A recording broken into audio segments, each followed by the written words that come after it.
Hey YouTube, just gonna walk through a couple of seal changes on a BX. I've got a BX 1860. It's got 270 hours on it with a lot of front end loader work. So my front steering seal, where it pivots on the axle, has got the pretty common seeping. So I picked up a little bit more than that since we're going to tear into it anyway. I got some axle seals. These are just your standard axle seals for the axle itself. And since we have that pretty much apart, we're going to change those. This is the seal itself that goes around the when the steering articulates. That's the one that's leaking. And then I grabbed a couple of these seals as well, which is for your ring gear kind of axle plate. So we're going to change the bearings, not this one, but the one behind this. We're going to change the bearing seal. We're going to change the steering seal. So it's my tractor. I've already somewhat started to take it apart. I've only got one seal leaking on, actually it's this side, but anytime you do these types of things, you might as well do them both, because you'll just be back here ripping the other side apart in short order if you don't. So I'm going to go over to the other side and show you. I've got that a little bit further disassembled. All you're seeing here is just when you remove these 6 bolts, you pull that cover plate with the ring gear off, and there's nothing else to do. So it just pops right off, drain the oil. On the other side, I've unbolted the tie rod end, pull the cotter pin, unbolt that, slam the side like any other tie rod, not the tie rod itself. Hit the side here with a hammer, a few blows, a couple different directions if it's putting up a fight. Pull that guy right out of the way. You'll see inside here down the bottom, I'll try to do this and keep the focus, but you'll see that little retaining ring that is right there. That's the piece that essentially keeps this articulating portion from falling out when you jack the tractor up. That's all that holds that together, and gravity and weight obviously keep it pressed in place at all other times. So we're going to pull that retaining ring off. That's going to drop this articulated section and allow us access to the seals. I haven't done this before, so I'm not sure whether the seal's in this portion or it's in the axle side. We may have to take this portion off as well, but I'll figure that out once we get in there. Alright, so got the retaining ring free, so now should just be able to pop it down. But give me a second to grab my glove.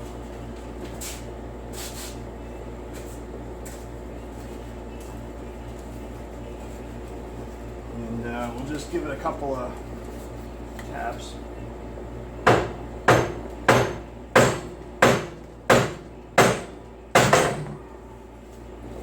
And that's that. You can see the retaining ring in there is just sitting loose. That's your drive right there. We'll just let that hang out down there. On the other side, you'll see the seal is now exposed. This was the side that was not leaking. Let's try that. And you can see it's still dry on the top, which is good. I just don't know how much longer it was going to stay dry. Alright, so for the main part of the seal, has proven to, this is the one that was definitely leaking. Obviously it's absolutely full of gunk and oil, but this baby is in there really tight. So I've tried a few different options and pullers and that type of thing, and unfortunately with this axle kind of in the middle, I really can't get a tool in there. So I'm sure somebody else has some ideas, or there's probably a better tool for removing it than I have, or that I can think of right now. So all I'm going to do, honestly, is just bang out a notch on one side to let it collapse a little bit, and we'll pull it out that way. So I'm sure there's the right tool for every job. Definitely makes it easier. I just don't have anything in the garage right now that I can think of that's going to do a better job, because there's really no lip on the inside of the seal either. So even for the puller, even if you did have a good puller, there's not much to grab. So I'm going to attempt to beat the crap out of this and see what happens. So bear with me. All right. Try to find the edge.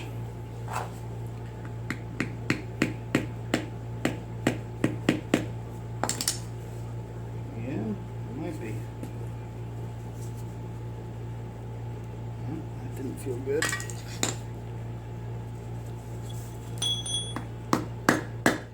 Yeah, I don't like to feel that either.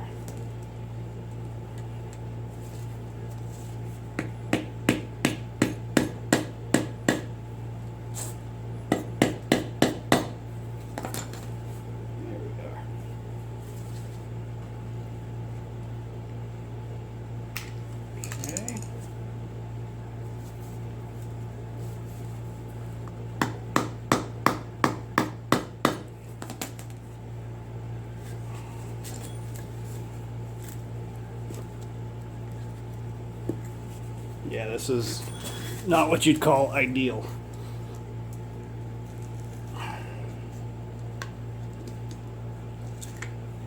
But it works. Here's the old one. Pretty. Okay. Let's see how bad I scored up.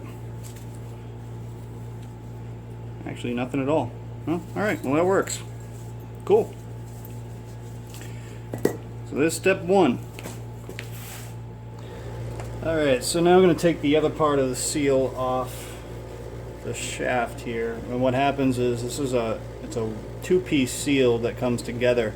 And it was originally together, but over time, or through the process of pulling this, dropping this piece off, it ends up turning itself into a two-piece, and you're left with this flange kind of press fit to the shaft. So I'm going to heat the flange up first, get it to expand a little bit. It'll help make this process a little bit easier.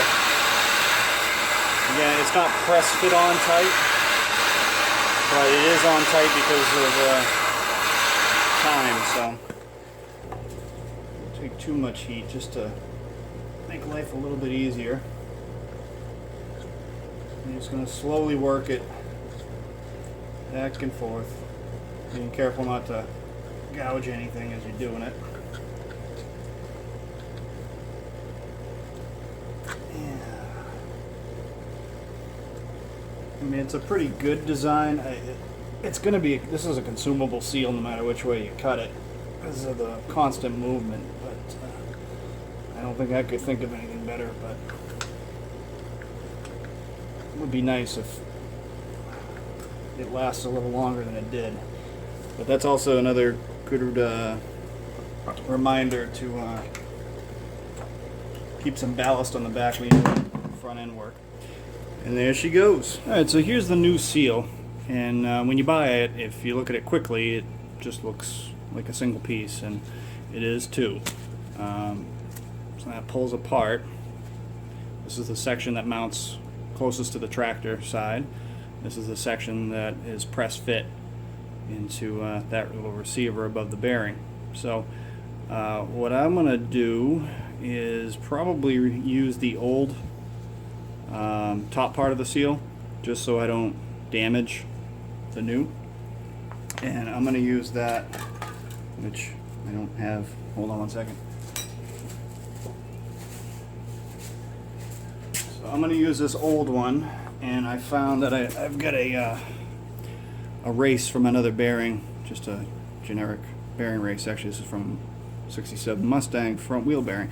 I'm going to use that because it fits nicely over this as something to hammer on. And then I also have a 36 millimeter socket, which also works. So you got to kind of look around and see, see what you have that'll line up and will allow you to press that back into place, because I do have I've got a bearing race seal kit, press kit, but again, because of the little stubby axle sticking out, none of my kits are gonna clear the diameter of that to press the seal in the right way. So one of those other things where you got to look around your shop and find something that works. All right, so I'm gonna end up using that big socket and a 3 or 4 pound hammer. Just tap it in. Nice and slow, or evenly and nice and slow.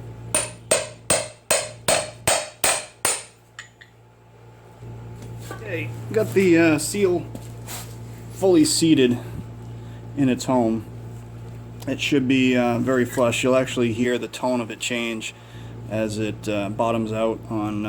It must have a little lip in there or something, but you will hear that change as it bottoms out. And that's that. So here's the other top piece of that, and I'm actually not going to put this in this seal. I'm going to press that on to the axle first. Unfortunately, you can't use heat like you do when you're pulling it off, because there's rubber on this piece. So I'm going to press it on as far as I can without beating up this too much, and then I'll mount this piece on the bottom of the tractor. I will jack it up with the hydraulic jack from the bottom and use the pressure and the weight of the tractor to fully seat this on the shaft. Alright, I'm going to mount the other piece on, which just slides on up. And we'll get it there, and again I'm going to use my my wheel bearing once I clean it up a little bit. We'll slide that guy up and very gently just get her started.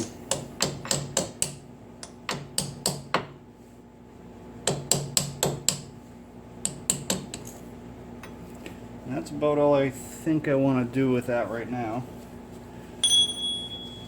And let me grab the other part.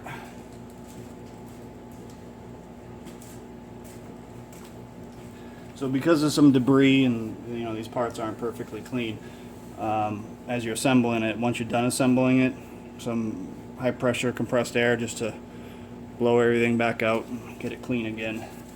So the last thing you want to do is go through all this effort to change the seal and pack a whole bunch of sand in your new seal. So this part is a little funky. We got to get the seal in, which it just went in. And then down the bottom here, that rides the shaft that sticks out of the drive line, rides in another bearing down the bottom. So I should have grabbed my floor jack first. I didn't. This is why this is on YouTube and not on Speed Vision. Okay.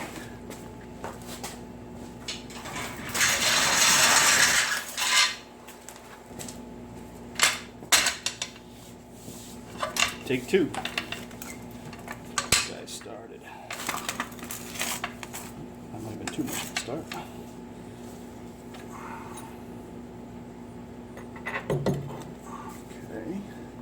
There we are. And I'm just going to put some pressure on it from the bottom, being very careful not to screw up the alignment as that shaft makes its way into the bearing. And I know it's probably tough to tell, but it is pushing that top seal right up very slowly, and I'm going to end up needing to give it some loving with the hammer, I would imagine, as we get closer. So now I got to kind of realign this and apply some more pressure.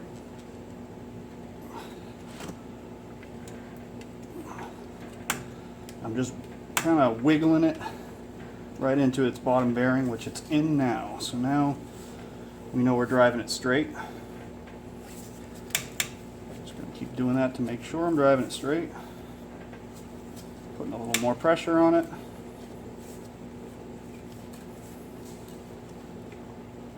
And that's about all she's going to do without a little BFH help. Let me grab my BFH.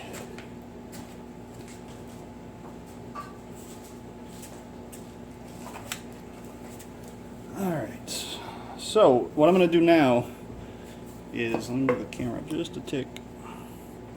I'm going to be tapping on the top of the axle housing, which is going to slowly tap that top seal all the way seated all the way up. because this has to be completely in its home in order for that retaining clip on the bottom to be able to reach its little slot. So I'm not going to show you the hammering process. It's just a lot of this. So forgive me, but we'll skip that part. I'll come back once I get it seated. After a brief lesson in reality versus planning, found it to be much easier to bring this seal back up on the shaft before you put the other piece on. And it would be a whole lot easier if I had a section of pipe that actually fit over this piece, and I don't, so that was a little less than fun. But seal's up there now, so now I'm ready to put this piece back in, and with any luck she'll sit all the way up like she's supposed to. But I'm going to need a little help from my jack.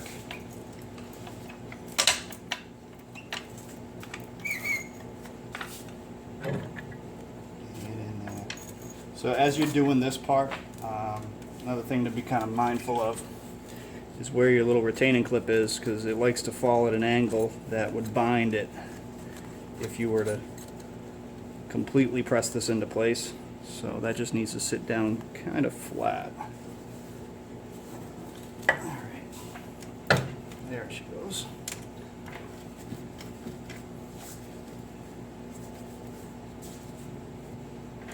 I don't like the feel of that at all.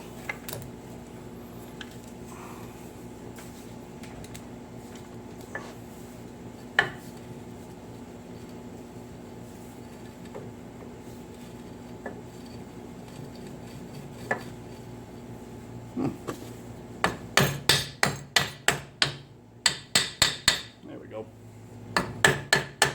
So again, right there is where you really want to watch that bottom piece. Okay. Or that bottom clip, I should say. Just block of wood this one up. And we're almost there. I think I need a smidge more. Yeah, I do. Smidge more.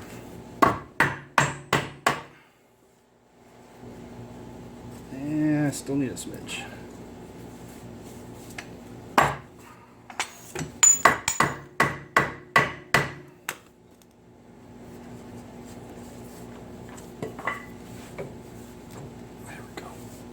And that's it. Okay, so now I can see, I know it's really tough to see in the camera, but now I can see the little ridge at the bottom here, so I can get my my pliers. I'm going to use my lift jack to hold this in place while I do that. Go, a little bit of pressure on it. So now we get to play this game.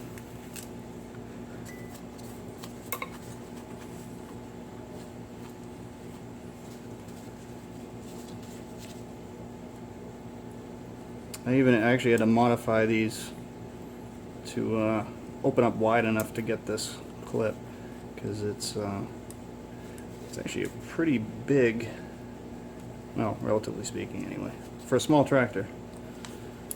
It's a pretty big clip.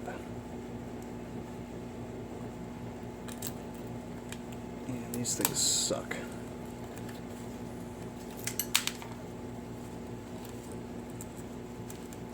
Try to get the back up first, and I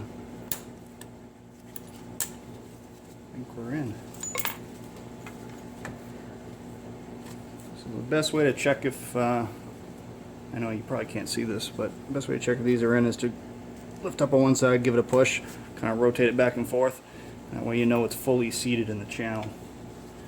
Because watching your wheels fall off while you're driving, it's not my idea of a good time. Alright, so hard part's done. Alright, so we got the outer portion with the new seal put in place. Got a little notch which goes towards the bottom.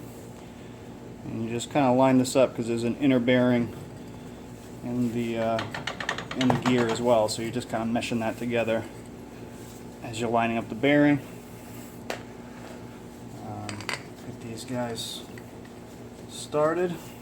All the way around.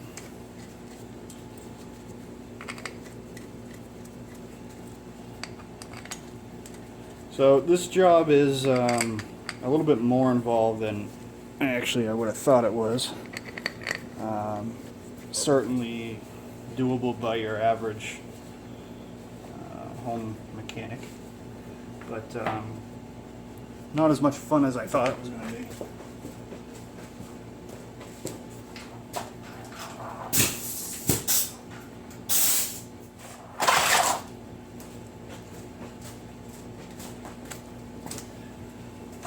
But it's I would say you could knock this out if you've never done it before. You're looking at, I don't know, maybe a couple of hours work. Assuming you have the right tools. I'm assuming you have your gun set to forward, not reverse. It's even faster.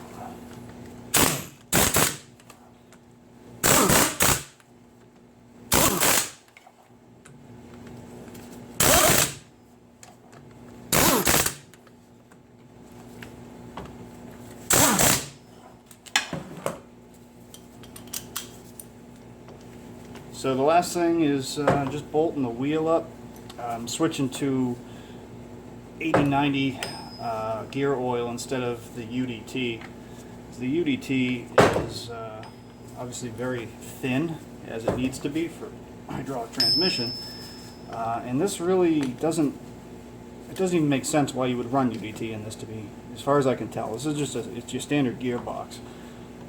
So a heavier weight gear oil, I would think, from a viscosity standpoint, would do better, as well as from a seal standpoint, be less prone to leaking. So we're going to switch that out. The only other important note is, because this is a pretty funky front end, when you change the oil and you fill it back up, take it for a ride, come back, check it again, you'll see it'll have worked its way into some of the valleys. Top it off, drive it again for another 10 minutes, bring it back, work it side to side. You may have to double check that fill line a couple of times as it works its way into the valleys and that type of thing. While I get the tractor up, or somewhat up and in the garage anyway, I'm going to give it a quick coat of WD-40 all the way around.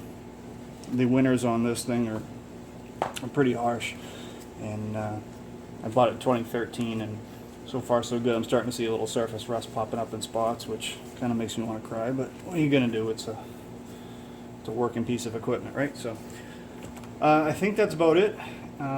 Hopefully this helps some of you get a little bit better idea what you're up against when changing these. And ironically, this tractor is still under warranty, but because of my cab and everything I'd have to pull off to bring it in, I like to work on things myself anyway. It's a good time to inspect some of the other components on the tractor. I noticed that I've got a little bit of play, a little slop in my axle, so I got to retorque that center pivot point. So it's good, stuff like that. You can't always trust the dealer to really go through it. A dealer tech, they're just trying to get through it as quickly as they can. So little stuff like this I'll do even if it's under warranty. But anyway, all right, everybody, have a good day. Thanks.